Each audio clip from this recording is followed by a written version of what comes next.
Hi guys, welcome back to my channel. It's Angela, and welcome back to hashtag ABCs of Tarot. So we are on letter O, so we are trudging right through these. Hopefully I'll get them done in the next few days. I do have a lot of S's, so I'm going to probably do 2 or 3 videos for S and T. I might be able to get the rest of them in one video. I don't have anything for Q, so we'll be skipping that one. Anyway, we are on O, decks that start with an O.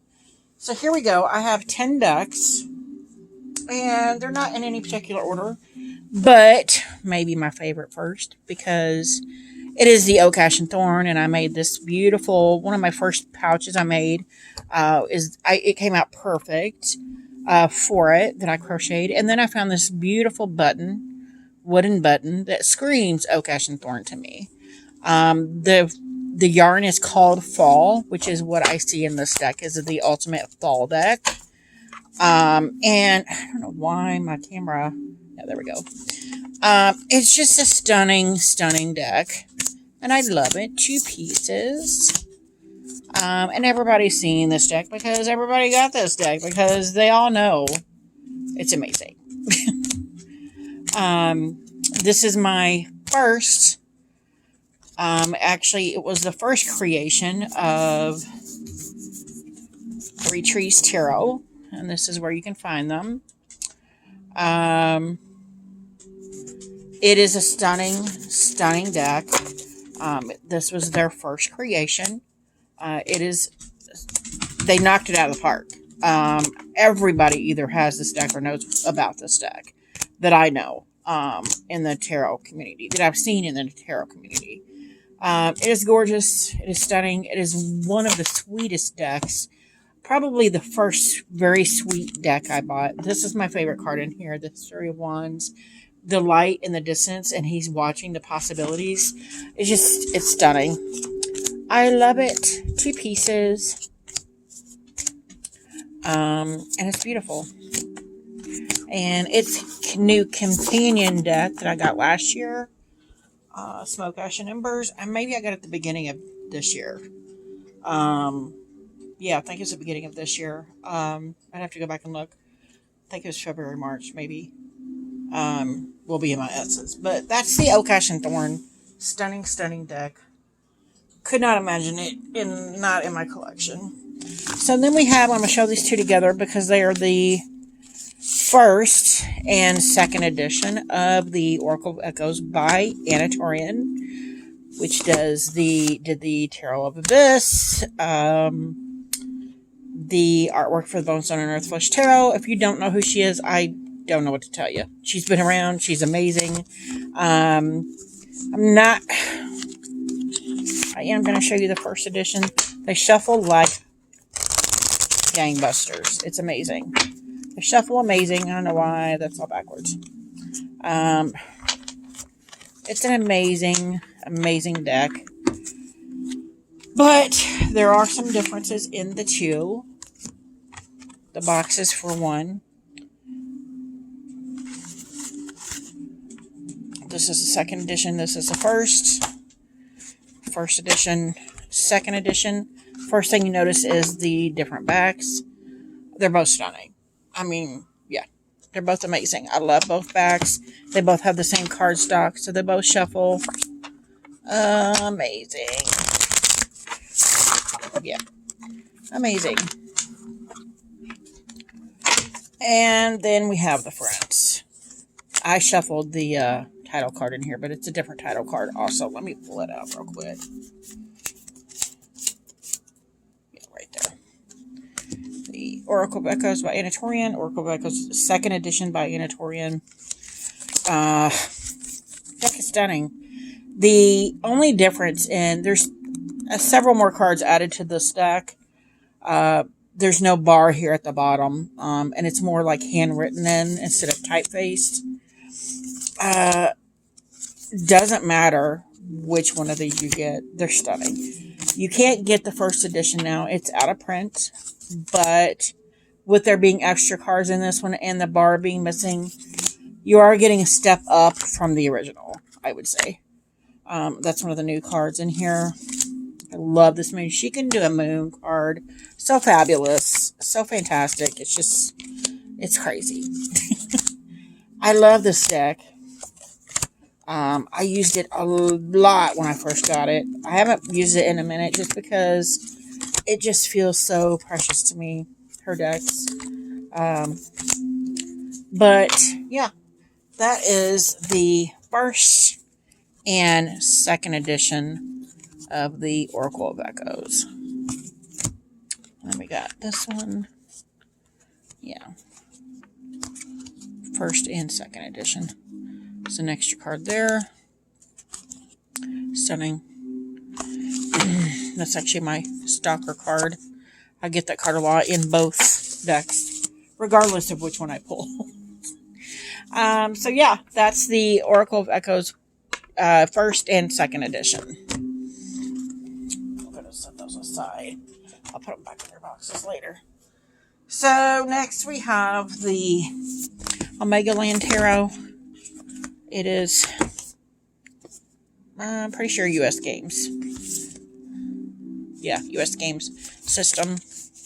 This is a game. Like, okay, maybe I open from the bottom.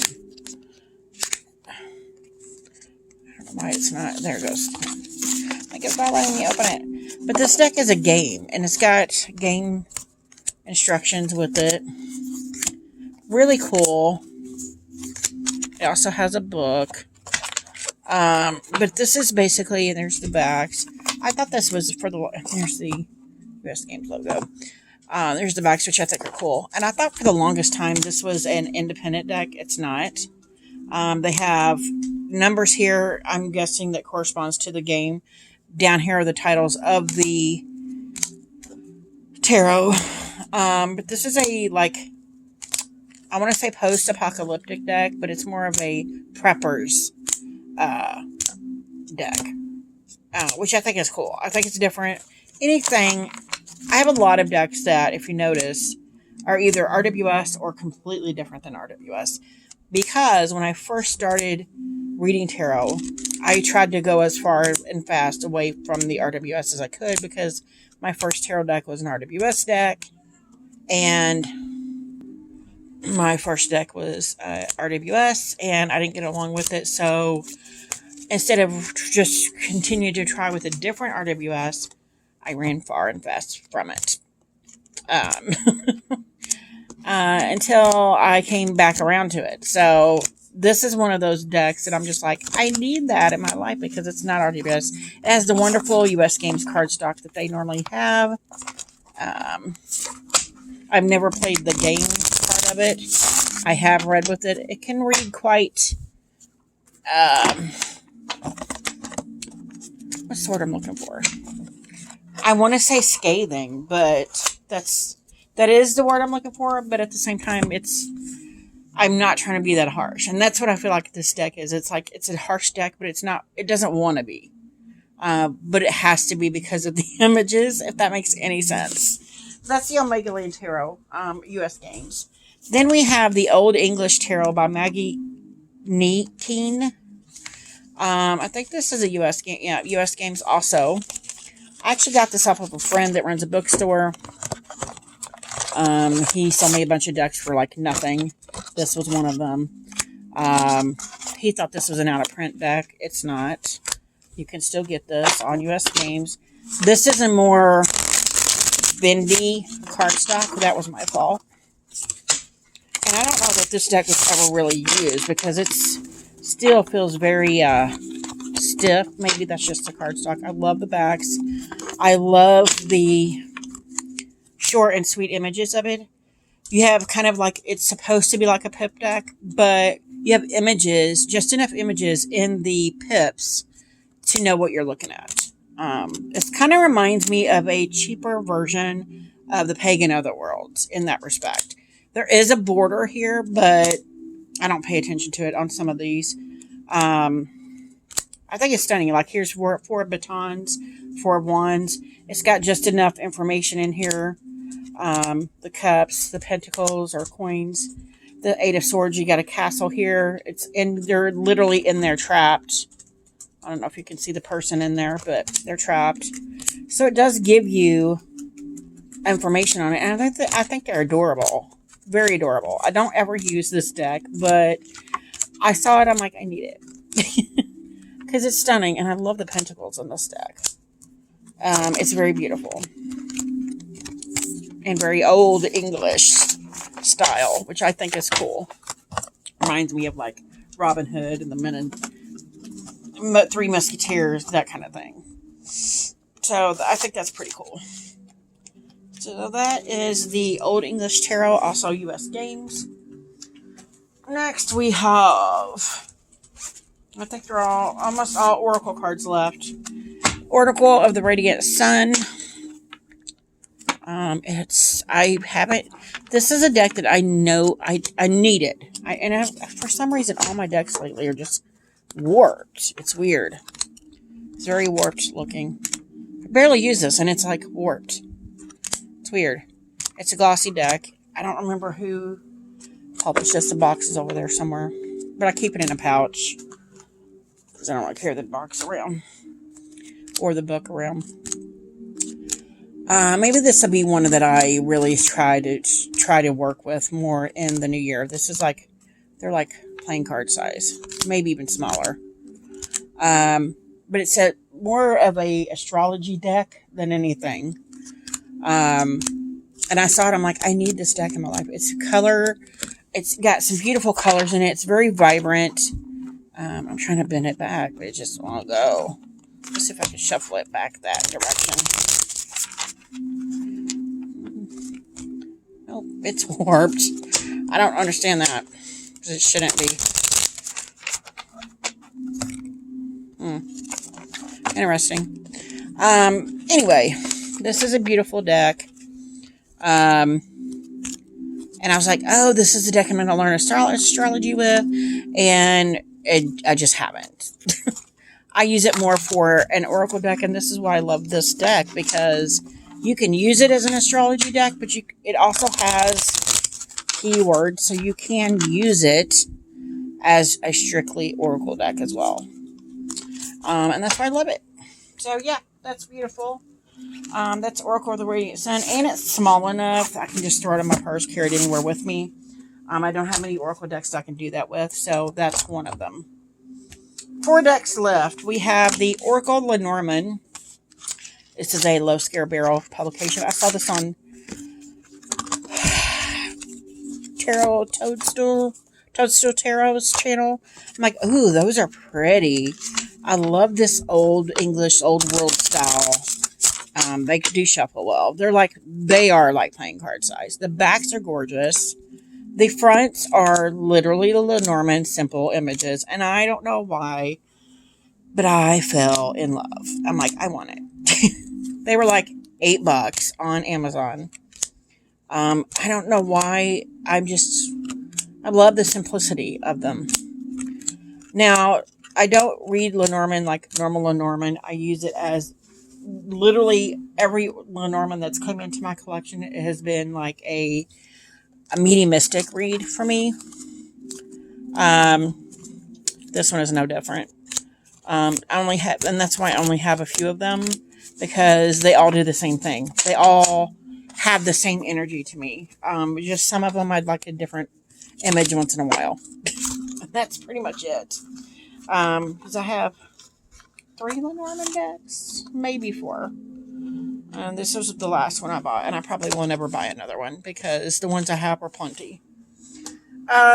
Next we have the Oracle of the Isles. I just got this in October or November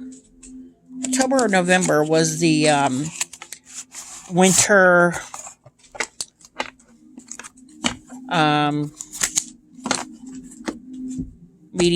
not medium. Oh my gosh. Can't remember. It's Oracle deck. I got at the Mystical Fair. Can't even use my words right now. I found this from a creator that was selling her wares there, and I'm like, I love it. Bought it.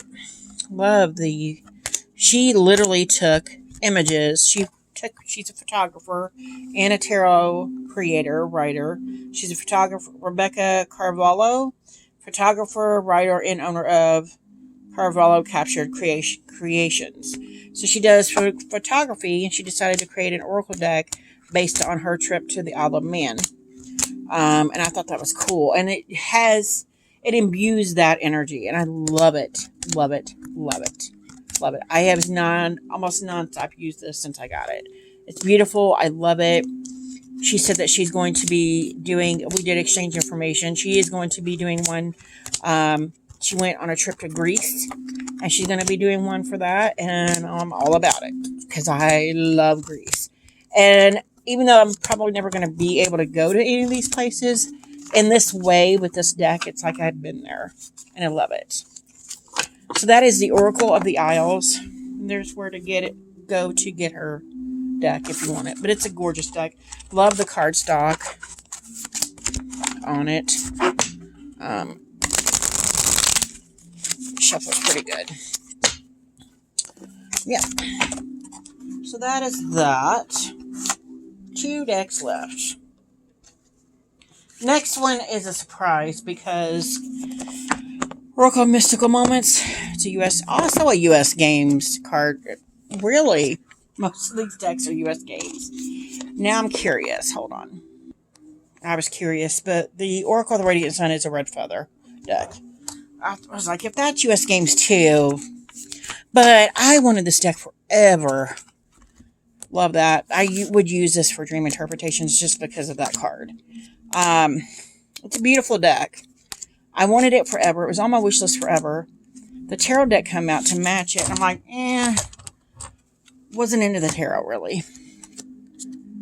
And by a mere fluke, I wound up getting the tarot first. Fell instantly in love. And I'm like, well, now I need the Oracle. And then I got the Oracle, the one I've been waiting to get. And it kind of fell flat. I'm like, what's happening? But I keep it around because I do pair those two together. And I did find other uses for this deck because of this image. So yeah, it's still in my collection. But it's gorgeous. I love Catherine Wells Stein's artwork. Just stunning. Stunning deck. So we have the last deck. And it is the Orion's Animal Totem. Orion's Animal Tarot, sorry. This is a Rockpool Publishing deck. It is freaking stunning. And this was an indie deck. It turned mass market. I never got it indie. Comes with a fantastic book.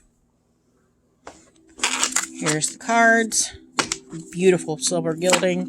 If you have the Marielle Tarot, it's the same cardstock. Exactly. Totally different publisher, but it's the exact same cardstock. Same edging and everything. You can shuffle this all day long. The edging is not going to move. But this is a stunning freaking deck. And as soon as I saw it, I'm like, I have to have that deck. It's so beautiful. I've rarely used it just because it's so pretty that it feels precious. So that's what my new year